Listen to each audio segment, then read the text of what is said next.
Bharti recipe YouTube चॅनलमध्ये आपले सर्वांचे स्वागत आहे।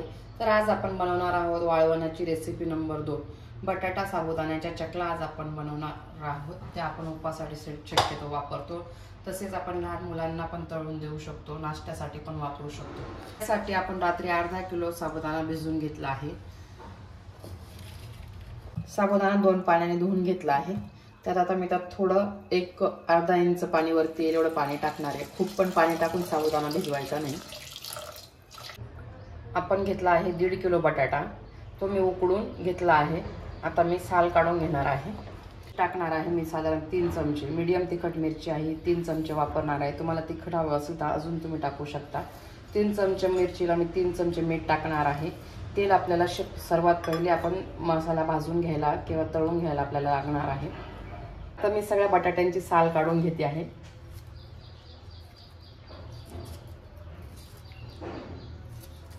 मी सगळे बटाटे साल काढून घेतले आहे। आता मी एका किसणीने किसून घेणार आहे। शक्यतो किसून घ्यायचे म्हणजे ते आपल्या चकल्या करताना आपल्या यंत्राच्या याच्यात अडकत नाही। याप्रमाणे मी सगळे किसून घेते। आता आपण पहिले साबुदाणा शिजायला टाकून देऊया। मी 1 पळी तेल टाकते, जास्त तेल वापरायचं नाही। आणि त्यात आपण 3 चमचे घेतलेला हा मसाला टाकू।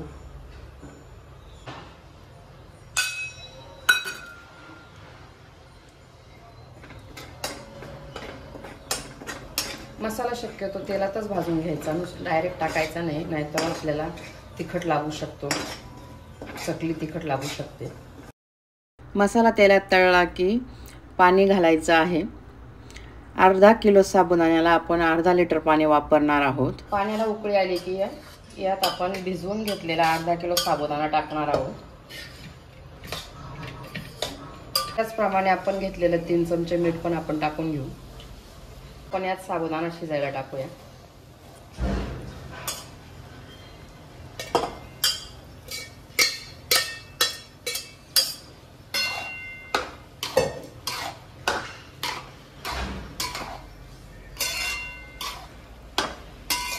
साबुदाणा असा छान शिजून आला आहे। आपण याला झाकण ठेवून छान शिजून घेतला आहे। आता आपण यात उकडून किसून घेतलेला बटाटा ॲड करू आणि याला आपण थोडं मंद गॅसपर्यंत गॅसवर हलवून घेऊ,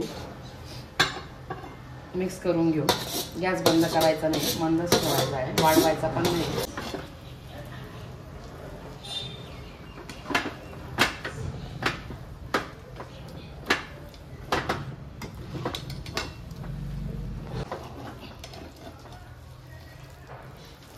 हे बघा छान मिक्स होतंय दोन्ही बटाटा आणि साबुदाणा, आणि कलर पण छान येतोय।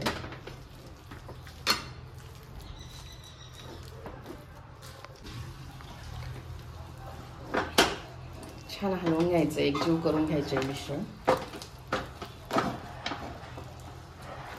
मध्ये भरून चकल्या करायला घेऊया। छान गोल गोल चकल्या करायच्या आहे, म्हणजे वाळून छान येतात त्या। त्याप्रमाणे आपण गोल गोल चकल्या काढून घेतल्या आहे। छान काटेरी दिसत आहे, तळून पण खूप छान दिसतील। ह्या बघा आपण ह्या 2 दिवस चकल्या उन्हात वाळून घेतलेल्या आहे। छान असा रंग पण आलेला आहे। मी तुम्हाला प्रमाण पण योग्य सांगितलं आहे। आता आपण ह्या चकल्या तेलात तळून बघूया कशा येतात त्या।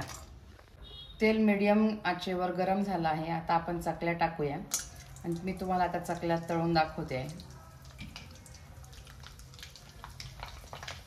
छान फुलले आहे, हे बघा किती छान फुलले आहे। चकल्या शक्यतो मीडियम गॅसवरच तळायच्या, मोठ्या गॅसवर तळायच्या नाही, तर बाहेरून जळून येऊ शकतात। अशा प्रकारे आपल्या चकल्या तळून तयार आहेत। मी तुम्हाला दाखवते किती कुरकुरीत झाले आहे। हे बघा किती पटकन छान तुटत आहे। हे बघा किती कुरकुरीत चकल्या झालेल्या आहेत। त्याचं प्रमाण मी तुम्हाला डिस्क्रिप्शन बॉक्समध्ये देणार आहे। हे बघा किती सुंदर कुरकुरीत आले आहे आणि साबुदाणा पण छान फुलून दिसतोय। त्यासाठी आपण जास्त पातळ मिश्रण करायचं नाही, त्यामुळे साबुदाणा असा छान गोल गोल राहिला की तळून छान दिसतो। अशाच नवनवीन आणि छान छान रेसिपी बघण्यासाठी भारती रेसिपी या माझ्या यूट्यूब चॅनलला लाईक, शेअर आणि सबस्क्राईब करायला विसरू नका। आपली वाळवणाची श्रेणी जी सुरुवात झालेली आहे, ही 2री रेसिपी आहे। अशाच आपल्या सगळ्या वाळवणाच्या रेसिपी माझ्या या भारती रेसिपी यूट्यूब चॅनलवर तुम्हाला बघायला मिळणार आहे। तर नक्कीच तुम्ही पहा।